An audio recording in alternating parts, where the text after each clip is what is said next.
Hello students. As we know that the phenomena of banding of light around the corners and spreading of that light into the geometrical shadow region of an object is called diffraction.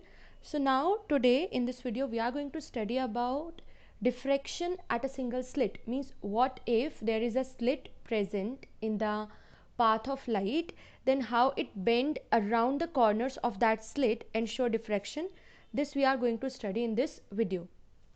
So to start this, here is the diagram of the setup, and we have considered a source S.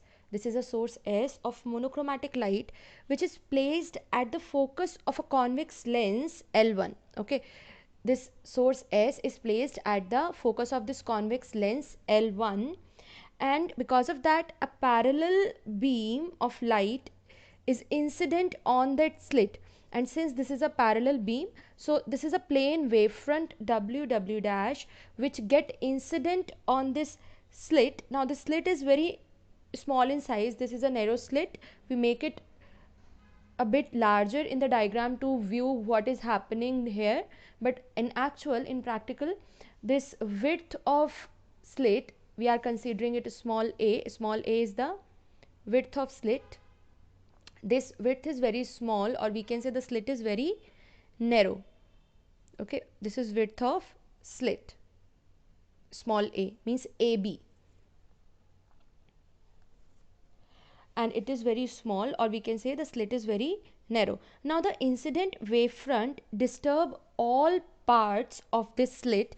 As soon as this wavefront W dash hits this slit or incident on it, it disturb every point, every part of this slit AB simultaneously, and because of that, according to Huygens theory, all part of the slit AB will become a source for the secondary wavelets. According to Huygens theory, every part, every point of this slit become a source for the secondary wavelet, and since this wavefront, this is a plane wavefront, and hit simultaneously to the whole slit, the rays we get or the secondary wavelets we get will be in the same phase because it hit at the same instant to the whole slit.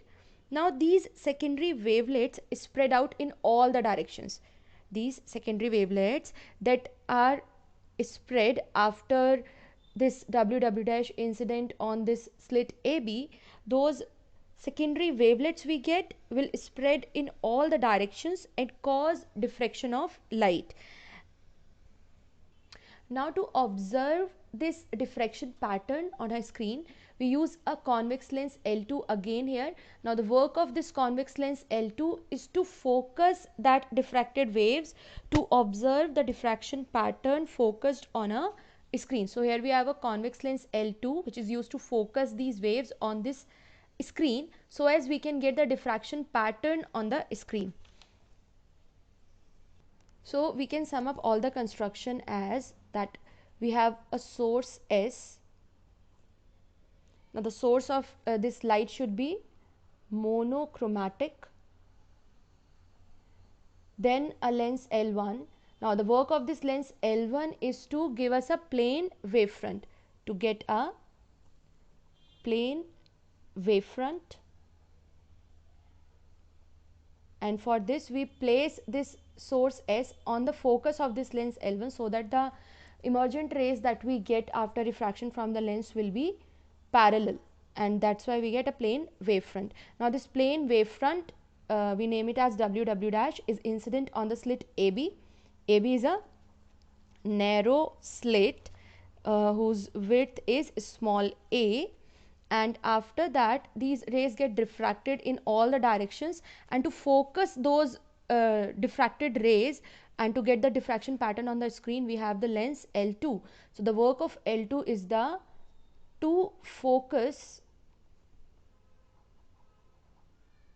diffracted waves. This is the work of the lens L2, and after diffraction and get focused by the lens L2, we get the diffraction pattern on the screen. So screen is used to observe the pattern, the diffraction pattern basically. So these are all the elements present in the setup. Now during the diffraction, the pattern we get is like we get fringes. At the center we get the maximum brightness. The brightness or the intensity in that case will be maximum, and following to that, the intensity of those maxima we are getting will go on reducing. So those maxima are known as secondary maxima. First at the center we get central maxima, and then the intensity go fall gradually, and we call those maxima as secondary maxima. And alternately we get destructive interference at those points, or we should say we get minima between central maxima and secondary maxima, first secondary maxima, then first secondary maxima and second secondary maxima, and so on. So this can be explained by the diagram.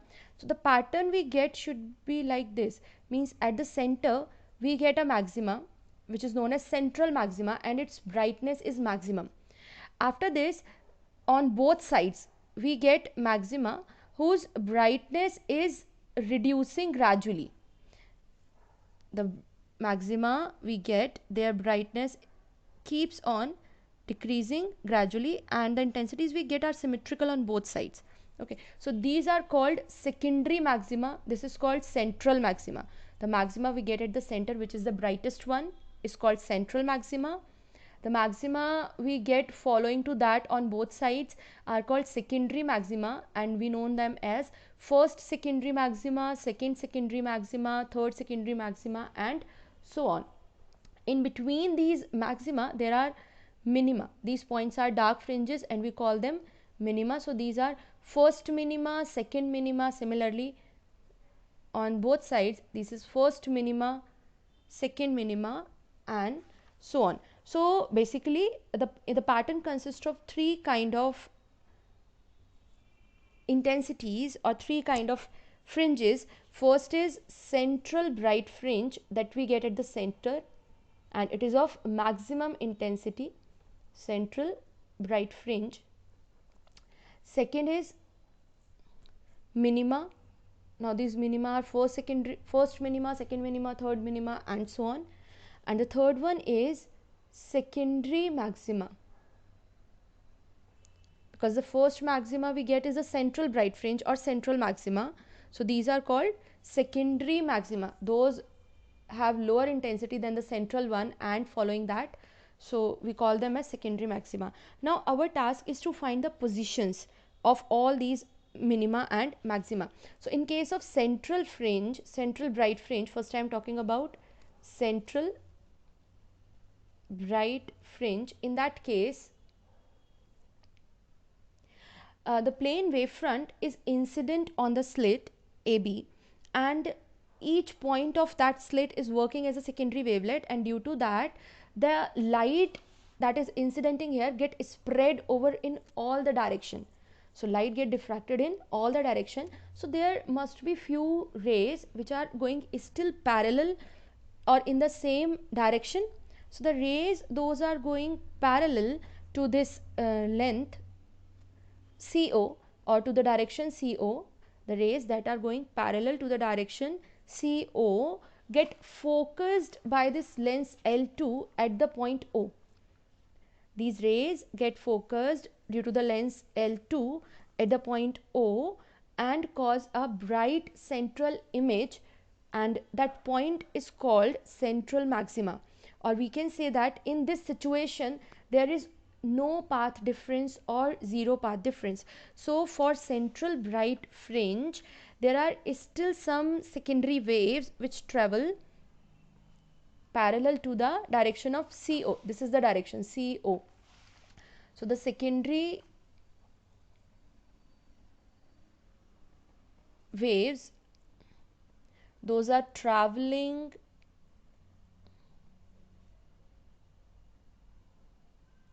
parallel to CO, get focused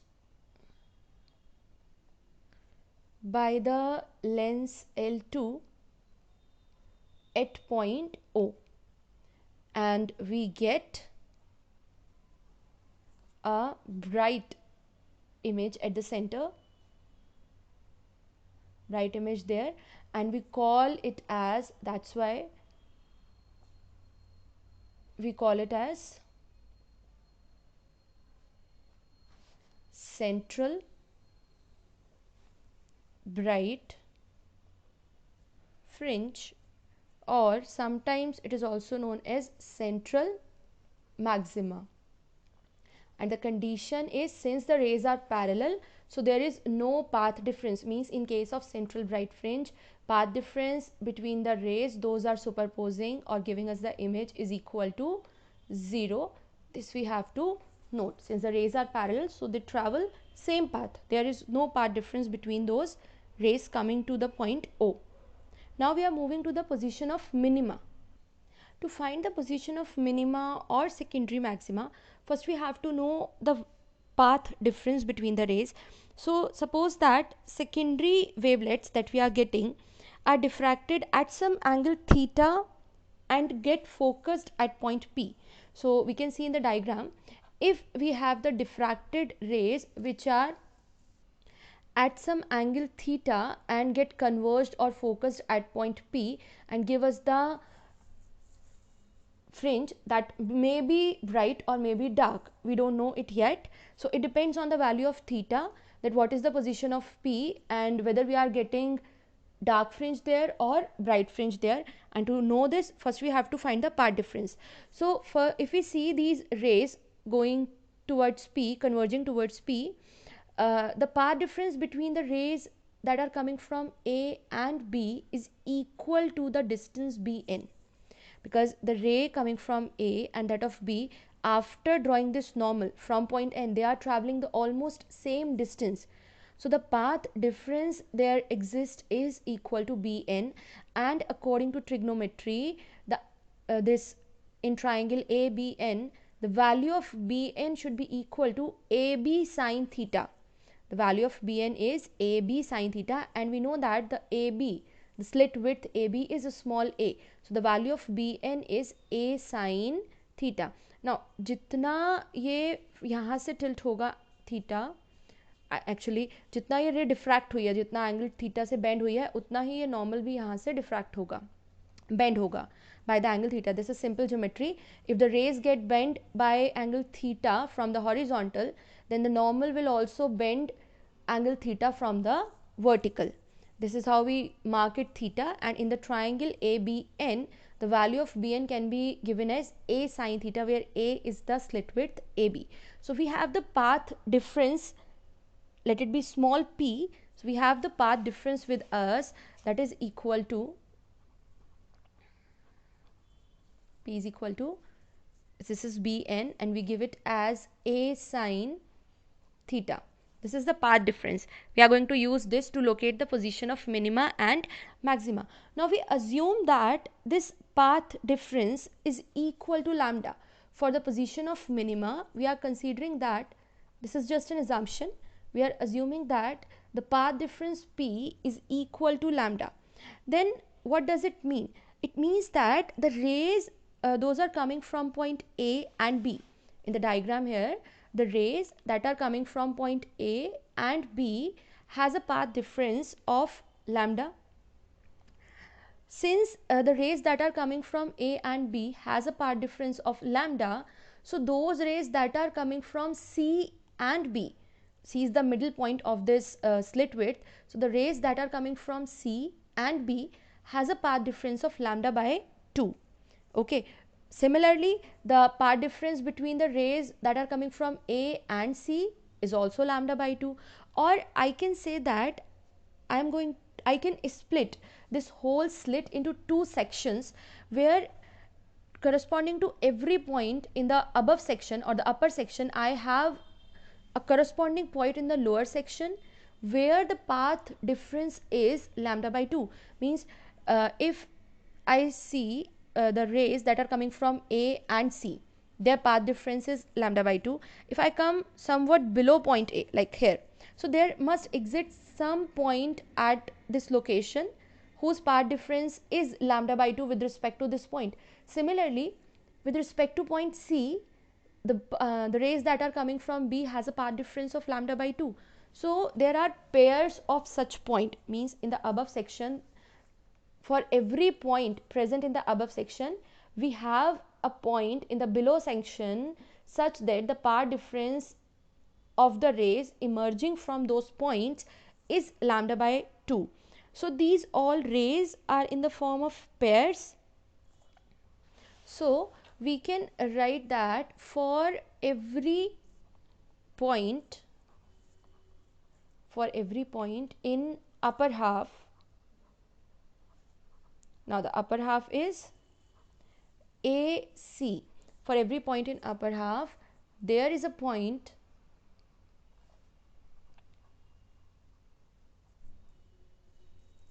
in lower half, that is CB, such that the secondary wavelets or the secondary waves starting from these points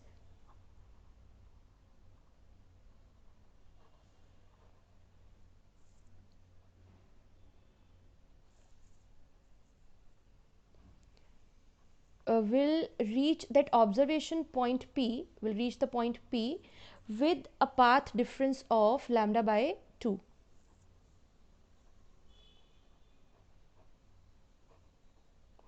So these rays that are reaching to point P with a path difference of lambda by 2 interfere there, and if we have rays with path difference of lambda by 2, they show destructive interference. Okay, so this is the condition we already know, we have studied in interference. If the interfering waves have a path difference that is the integral multiple of lambda by 2, then they show destructive interference. So all the rays that are reaching at point P are in pairs such that if there is a wave, then there exists another wave with path difference of lambda by 2. So all these waves show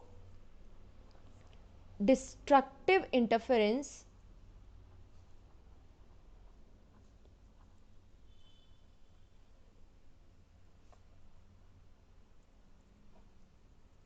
at point P, due to which we get a dark fringe at point P or minima at point P, and we call that minima as first minima. Okay, so we call this minima as first minima, and since we are getting it at angle theta, so we represent that angle as theta 1. Okay, so for first minima we have the angle theta 1, that means the path difference is equal to a sine theta 1 is equal to lambda. So this is the condition for getting first minima, or for first minima theta 1 is equal to sine theta 1 is equal to lambda upon a, and for small values of theta 1 we can write it as theta 1 approximately is equal to lambda by a. This is the condition for first minima. Similarly, for second minima we can assume that if P is equal to, instead of lambda it is 2 lambda, if P is equal to 2 lambda, then in that slit AB we can divide this slit into 4 sections, 1, 2, 3 and 4. Okay, there are 4 sections, each with a path difference of lambda by 2, means the rays that are starting from A and B has a path difference of 2 lambda. That means if we start from 0, 0, this is lambda by 2, this is lambda, this is 3 lambda by 2, and then 2 lambda. That means if you see the difference, so at every section the difference is of lambda by 2. So we can divide this whole slit into 4 sections where we get corresponding points such that the rays coming from those points meet at point P with a path difference of lambda by 2. So we can take it like this, ki the destructive interference happen there because of all these waves in pairs such that they has a path difference of lambda by 2. So we get second minima at the point where path difference is equal to 2 lambda. We consider that in this case theta is theta 2 because it is representing second minima. So we can write it as a sine theta 2 is equal to 2 lambda.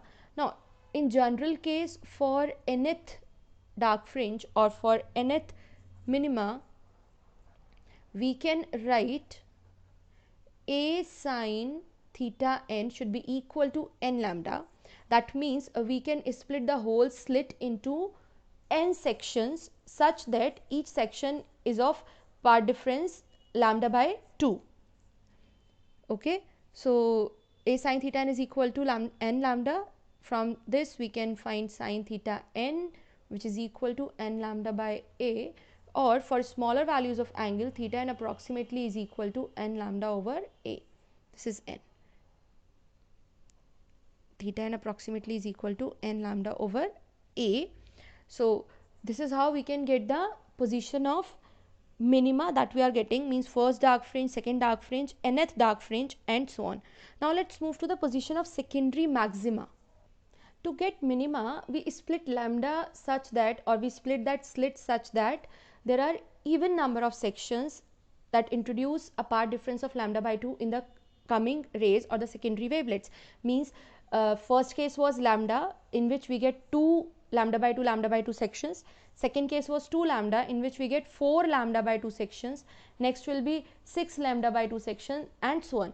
But what if we have odd number of such sections? So in that case, suppose the part difference is 3 lambda by 2. Now this means we can split this whole section, this whole slit AB into 3 sections. Okay, and the part difference between the rays that are coming from A and B is 3 lambda by 2. Then this region, this first section, if the ray is coming from point A and point C, I am assuming it as C and D. So the rays those are coming from A and C has a part difference of lambda by 2. The rays those are coming from C and D again has a part difference of lambda by 2, and those are coming from D and B again has a part difference of lambda by 2, and that's how the rays that are coming from A and B has a part difference of 3 lambda by 2. But when these rays meet on the screen at some point P, so there are such rays which are coming from the slit having a path difference that is an odd multiple of lambda by 2, and this is a condition of constructive interference. If we have the path difference, how I am saying this, that this is the condition of constructive interference, that we can explain here. So the two sections, either these two or these two, the two sections will cancel the effect of each other, or I can say out of these 3 zones, the zones that we have created, out of these 3 zones, 2 cancel the effect of each other, because the difference between the rays, suppose the ray come from this section and this section, it has the part difference of lambda by 2, they show a destructive interference, cancel out each other effect, but the ray that is coming from the third section will remain at the point P. So because of that third zone, it produces a bright fringe or maxima there. Although most of the rays cancelled out or their effect is cancelled out, the intensity that we get is less than that of the central maxima, but it is still there. So we call them as secondary maxima, or the condition of constructive interference. So I can write it here like, out of these 3 zones,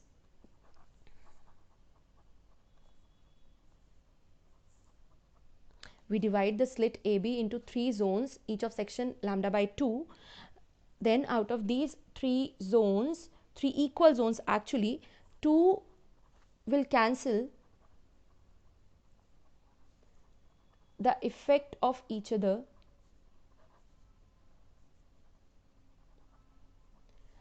and the remaining one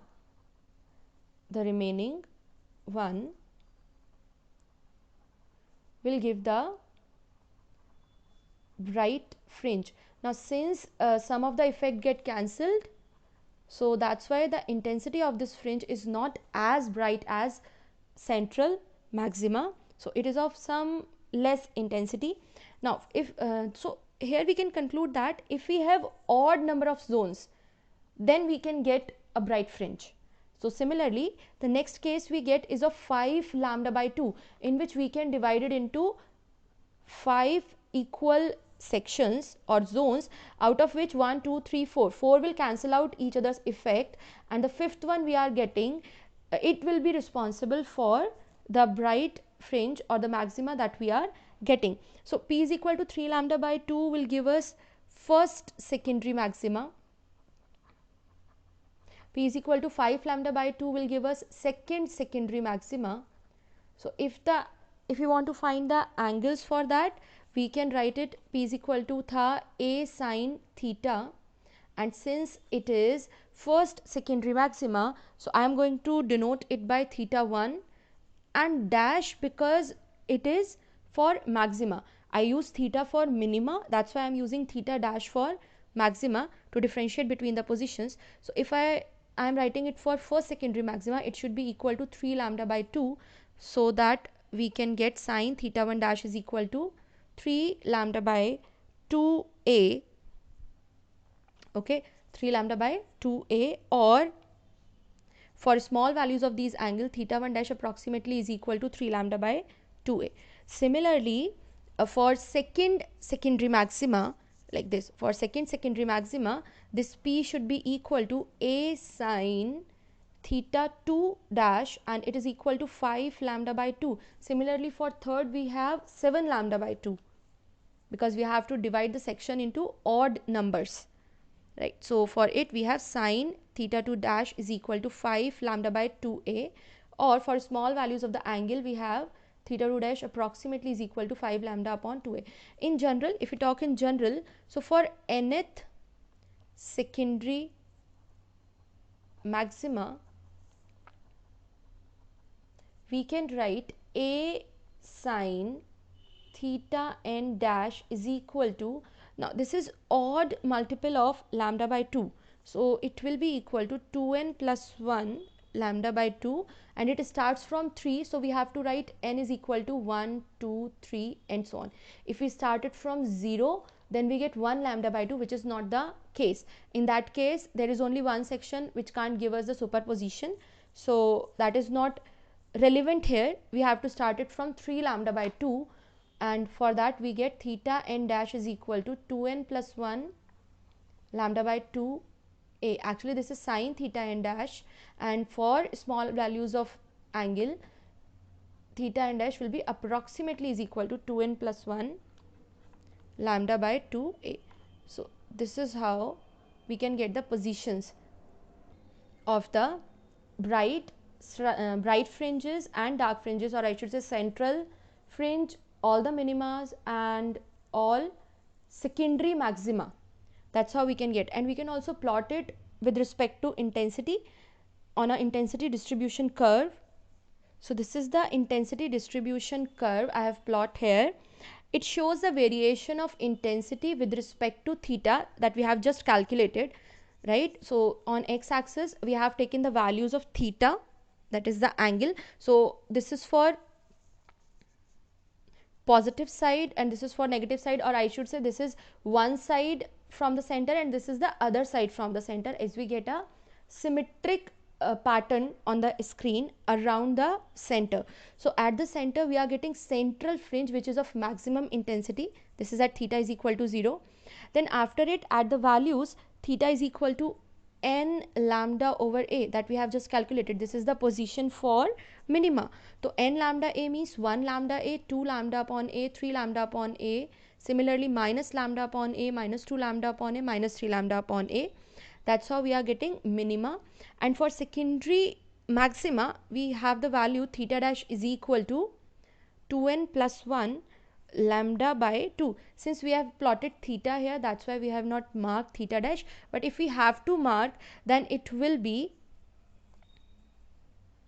in between these values. Means the first one that we have here is 3 lambda by 2a, which will lie here, right? 3 lambda by 2a, and then 5 lambda by 2a. Similarly minus 3 lambda by 2a, minus 5 lambda by 2a. This is how it works, and it shows us the central bright fringe or central maxima.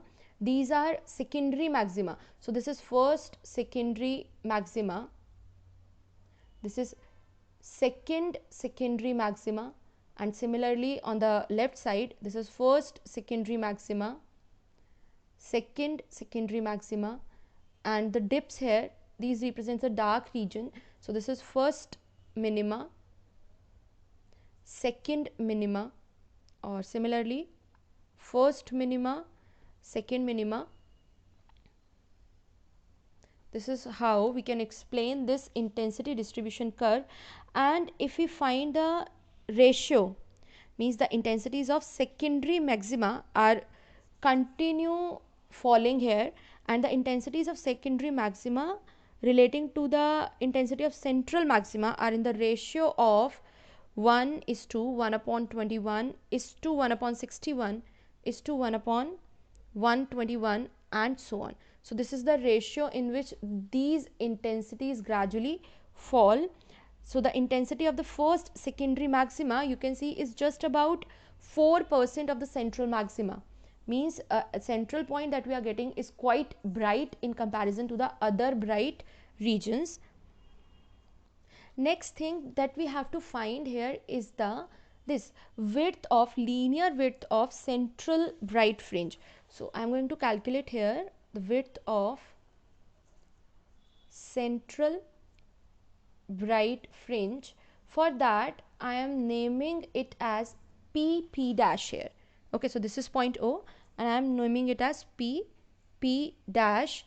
Now what we can do here, we have to find just one side and we will twice it then. So we can find OP dash and then we will twice it to get PP dash. Means PP dash is the required length that we want and it is equal to twice of OP dash. So we will calculate OP dash only.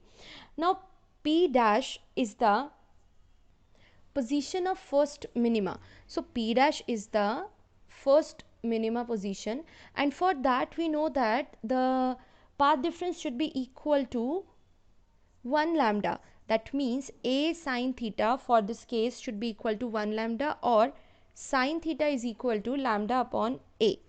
And if we are taking small angles, then we can write it as theta approximately is equal to lambda upon A.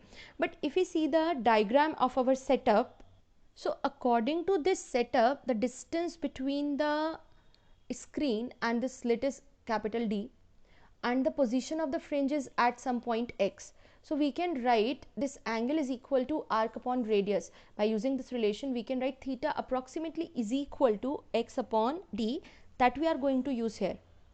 So from the setup or the diagram, we have theta approximately is equal to X upon capital D, and from this calculation we have theta approximately is equal to lambda upon A. So we are going to equate these two to get the fringe width of the central bright fringe. Okay, so first we get the position of it.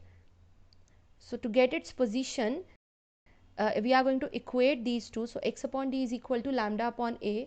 It implies X is equal to lambda D upon A. Okay, now lambda D upon A is actually this position OP dash. This is X where we were getting first minima. This is X. So we have to twice this to get our required answer. Means this value X is actually denoting OP dash is equal to lambda D upon A, because it is X only. And to get the required fringe width PP dash, the fringe width of the central bright fringe, we have to twice OP dash, that is 2 lambda D upon A. So this is the required answer for the linear width of central maxima, and we can see that this width is directly proportional to the wavelength of light used, right? This PP dash is directly proportional to the wavelength of light used. So if we are using larger wavelengths, we will get large width for the central bright fringe, otherwise small, and vice versa to that. Also one more point is here to note, if we replace that monochromatic source with a white light source, then at the central fringe there is no path difference. So the center of every color will remain there and we will get a white central bright fringe at the center of the pattern. But other than that position, the rest diffraction pattern will consist of colored bands of different colors that are present as a constituent elements of white light. So that's a point we have to note if we are using white light source instead of a monochromatic source. That's all for the diffraction. In next video we will be comparing interference and diffraction, as both are the phenomena that we are getting by the wave nature of light. So in next video we will compare these two. For that, stay tuned and keep studying. Thank you.